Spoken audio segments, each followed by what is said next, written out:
ब्रह्माने चतुर्वेदांची उत्पत्ती केल्यानंतर लगेचच विष्णूच्या कानातील मळातून दोन प्राणी सरपटत बाहेर आले. त्यांच्यातील एकाला भूक भागवण्यासाठी मध हवा होता, त्याला मधु असं नाव पडलं. त्याचा भाऊ कीटकासारखा दिसत होता, त्यामुळे त्याला कैठब ही ओळख मिळाली. आपण कोण आहोत हे समजत नसल्यामुळे दोघं कमालीचे गोंधळून गेले. अतिशय भूक लागलेली असल्याने ती भागवण्यासाठी ते अन्नाचा शोध घेत फिरत होते. पण त्यांना सभोवार फक्त अथांग पाणी पसरलेलं दिसलं. साहजिकच मधु आणि कैठब ते अत्यंत पोषक पाणी पिऊन अतिशय शक्तिशाली झाली. त्यांच्या देहाबरोबर त्यांची मस्तकही अहंभावाने विशाल होत गेली.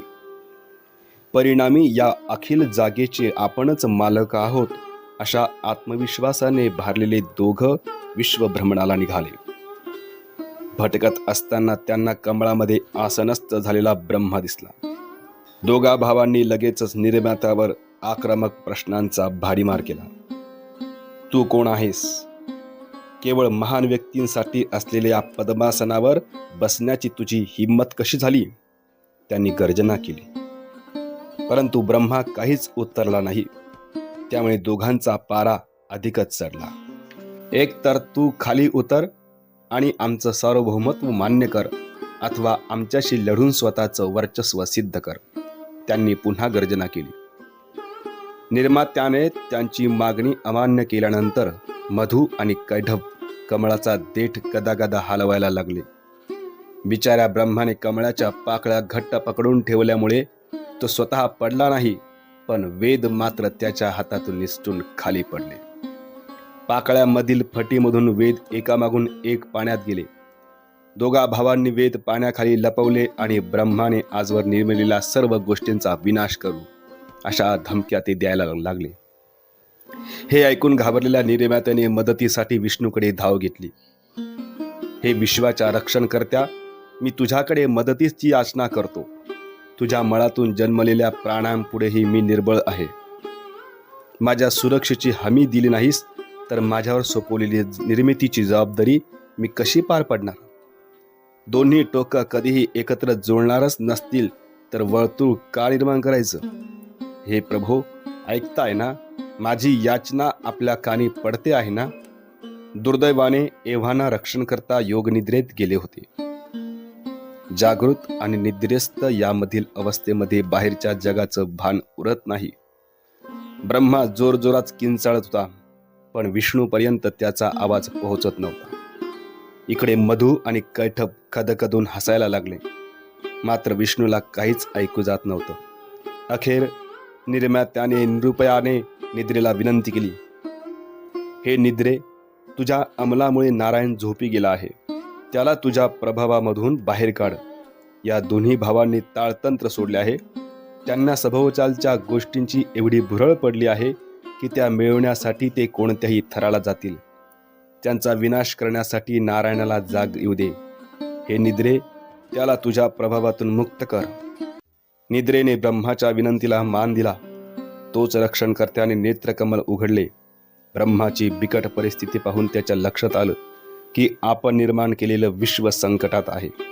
मधु आणि कैठब यांच्याशी युद्ध करण्यासाठी विष्णूने नवा अवतार धारण केला.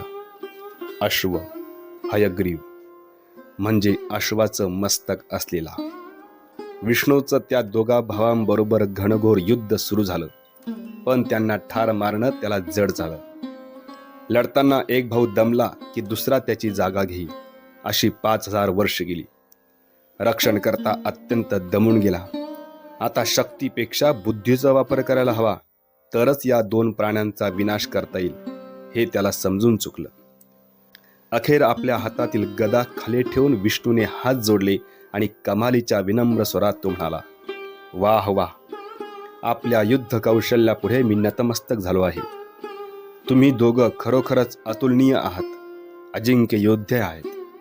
मी तुमच्या सामर्थ्यावर प्रसन्न झालो आहे. दोघांना वरदान देतो. इच्छित काहीही मागा, तुम्हाला मिळेल. वरदान? तुझ्याकडून?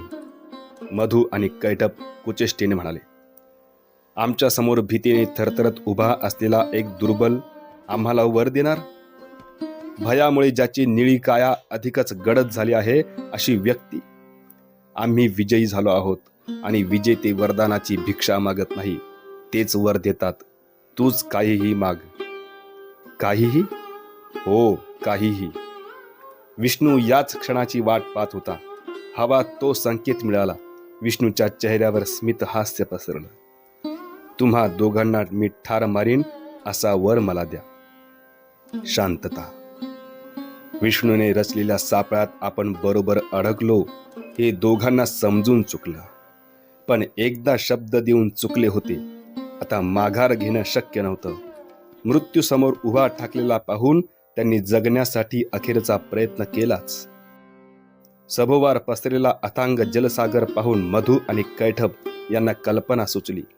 ते विष्णूला म्हणाले, तू आम्हाला ठार मारू शकतोस, पण आमची एक अट आहे. जिथे पाणी नसेल अशाच ठिकाणी आम्हाला मार. हयग्रीवाने पुन्हा एकदा स्मितहास्य केलं.